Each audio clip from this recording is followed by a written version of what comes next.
Hello everybody, welcome to the channel. My name is JGOD. In today's video, I'm actually playing with a few of my teammates on Karnage Clan. We decided to party up, just messing around. Then Ears basically shouts out and says, hey, I bet you we could all get nuclears if we just ran UAV and counter UAV. And funny enough, only 3 out of the 4 of us ended up getting nuclears, while the 4th was left with the brutal. So throughout the video, I'm going to go ahead and break down a little bit from each of our perspectives, giving you a little bit of insight of what we're doing in the moment and why this strategy is so effective for nuclears. If you do enjoy the video, please remember to hit that like button and do me that favor of double checking to make sure you're subscribed. Since my channel is mainly about helping players improve, that's what we're really going to focus on when we're looking at these various different types of gameplays.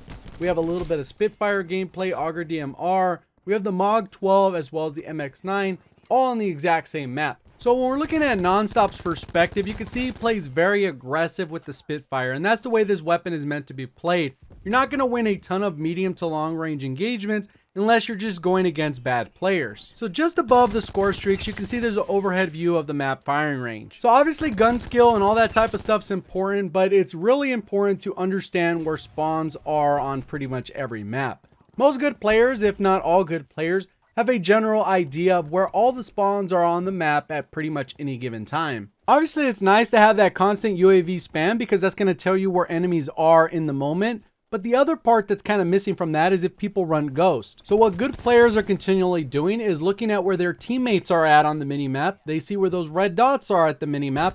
There's going to be these little vacant holes where not much is going on. They can use that to identify where enemies are, even if they're running ghost. There's also death skulls. If they happen to kill a teammate, you're going to see a death skull in a specific area and realize, hey, you know what? There's probably an enemy in that area killing my teammates. So if you're someone watching this video trying to get your first nuclear, I highly recommend playing in a party where you guys can actually communicate and add a little bit of extra dimension to that. There was even points in this match where somebody said, hey, I'm getting pretty close to that nuke.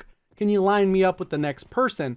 And there's a lot of communication that can go on that can actually lead to that nuke streak and make it significantly easier. Before we work through who got the nuke and who didn't, let's go ahead and focus on Chuck's perspective. So when using the MX9, which is more of a short to medium range SMG, what we're going to notice is that Chuck is doing more of a patrol method. You'll see he kind of runs around a specific area, peeking the spawn, kind of rotating back and forth. They acknowledge that these spawns are empty, so now a majority of the people should be spawning in bathrooms. With this being a stockpile game mode, there is a hardpoint type objective, and with that there's a slight variation to what you're seeing on the screen as that example. So right here he's pushing through, patrolling through this spawn. We know that this spawn is pretty much safe. So he's able to run through, maybe get an easy kill, try and assist the teammate there, and now is rotating all the way back around. Comes through this middle area, goes all the way back through, and you can see this is where he started his little route. Cycling through this left side, pretty much sure someone's right there because the minimap is lit up with that little red dot.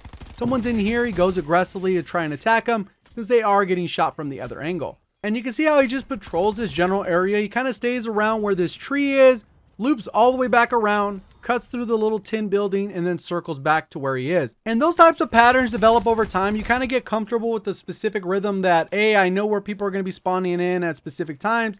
Right here, he's just kind of trying to chase his kill since he does have his recon special ability. Another thing to keep in mind when it comes to this route running that you see here is a lot of times it's determined by the weapon. If he was running an LMG or a sniper or whatever the case is, with the weapon change, you're going to notice that the behavior changes slightly because you do want those engagements that benefit your weapon. And most players that have been playing Call of Duty a while have a general idea of what those ranges are. Right there is pretty much the perfect range, gets flashbanged.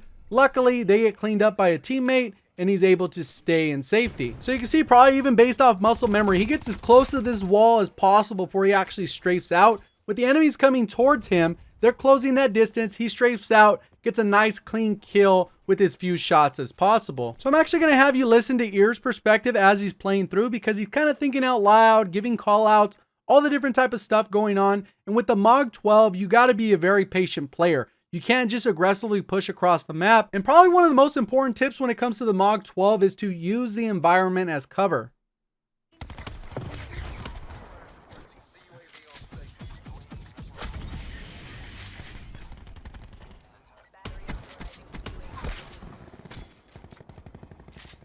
Behind. Yeah, there he is. He's in a corner. Nice. Yes, yes. I'm on a street. I'm 9-banging over the hill. I hit him. Yep, I got him with the 9-bang. Got him. UAV?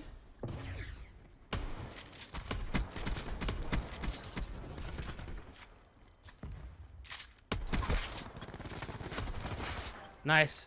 Mid-map, mid-map. He has on ghost mid-map. He went up mid. Oh, they're spawning back here. Yeah, they're in the back.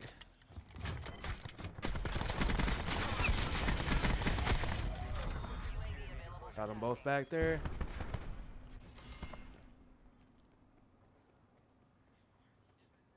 I don't know.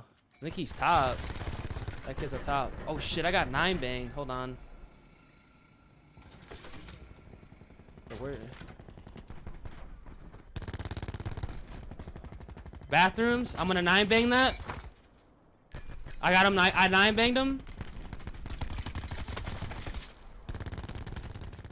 They're gonna spawn bottom. So now let's talk a little bit about the Auger DMR gameplay that you're going to see from my perspective. What you're going to notice is a lot of times with the Auger DMR, you're going to want to force longer range engagements because that's where you're going to be dominant. Obviously, you can still win gunfights that are very close and even in medium range, but as long as you got a decent trigger finger, it can be very accurate.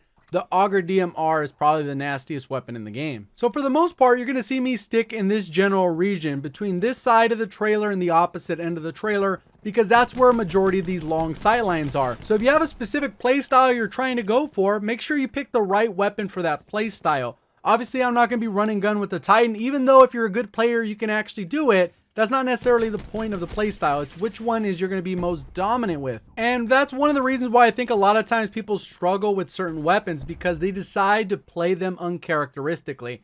And what I mean by that is if I'm going to run and gun with the Auger DMR, I can actually expect to lose a lot more gunfights than if I actually had a SOG, and vice versa. If I'm going to challenge a bunch of long range engagements with the SOG, I can expect that I'm probably going to lose a little bit more gunfights than I would with an ICR or the Auger DMR. So getting back to playing with the team, one thing that's really nice about that I haven't mentioned on is that your teammates will actually fire their weapons. So there's actually two different scenarios on this match where I actually got saved by a teammate where maybe I was going to get outgunned because it was 3 versus 1.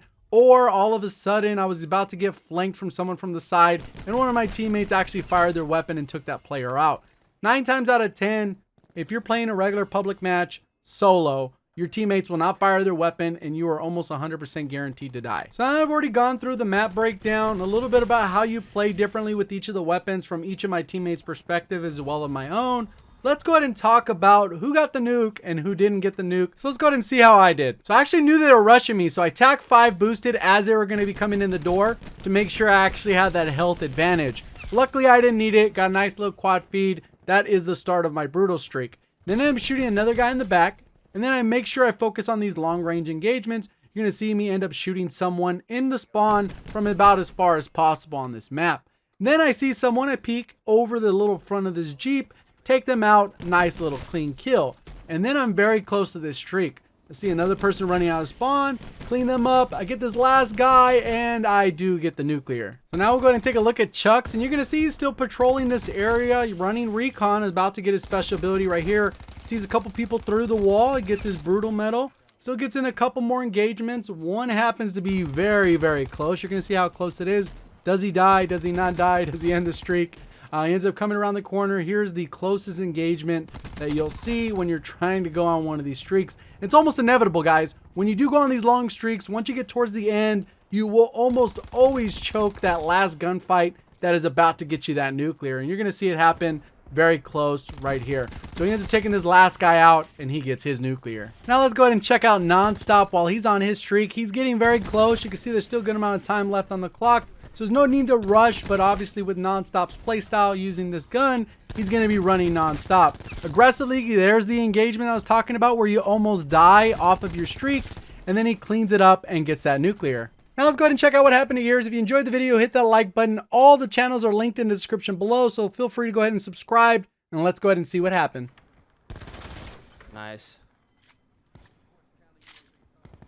I need UAV. Same. I've been on a relentless. Where the hell are they at though?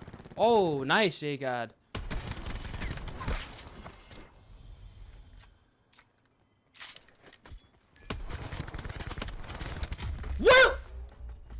I just died in a brutal, dude. I died. Oh my god, bruh.